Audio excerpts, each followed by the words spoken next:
Senator, welcome back to Straight Talk. It's nice to have you here, and we are in our new KGW newsroom. We're moving in this weekend, so you are our inaugural interview in the newsroom. I'm happy to set a precedent. It's great to have you here. Thank you. You know, there's so much going on. Even though Congress is on recess, there's no shortage of headlines in D.C. And I want to start with the president's announcement this week about Afghanistan. He did an about-face.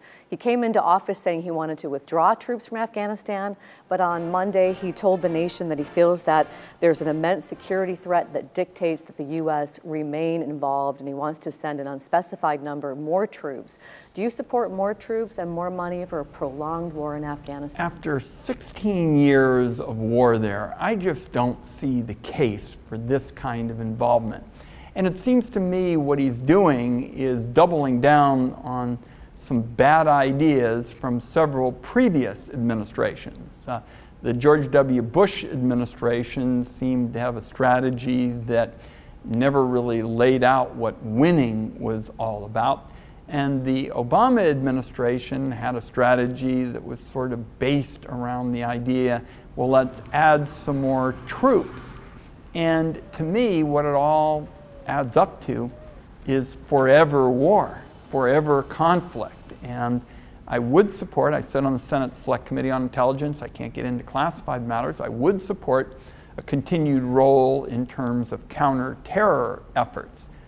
But forever war, I'm not going to be signing up to support that kind of policy. Because the president said that a hasty withdrawal or a withdrawal at all would leave a vacuum that may mean that ISIS or other terror groups would get a foothold there.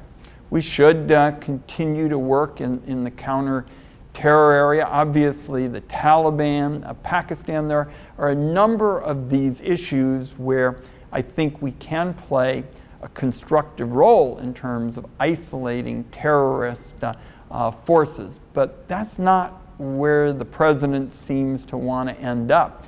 He kept talking about winning. I mean, you note the kind of language he used. It's the kind of language he uses generally.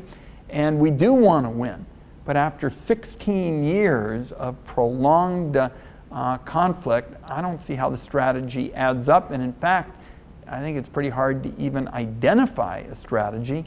And I think our allies are also going to find it hard to sort out what the end game is. He ratcheted up the tension with Pakistan, too, talking about how the U.S. can no longer be silent about Pakistan giving safe haven to terrorists. What does that mean for our future with Pakistan? He also mentioned India. It certainly introduces two other countries that have a long history in the region. We need allies. There's no question about that. But you don't mobilize allies by sending such mixed messages. I mean, it wasn't very long ago when the president was back kind of arguing for 140-character policy ideas on Twitter and talking about how this was a lost cause and we ought to be out. So I will continue as a member of the Intelligence Committee to review any plans. But as of now, this looks, in my view, like some of the worst ideas from previous administrations sort of stapled together.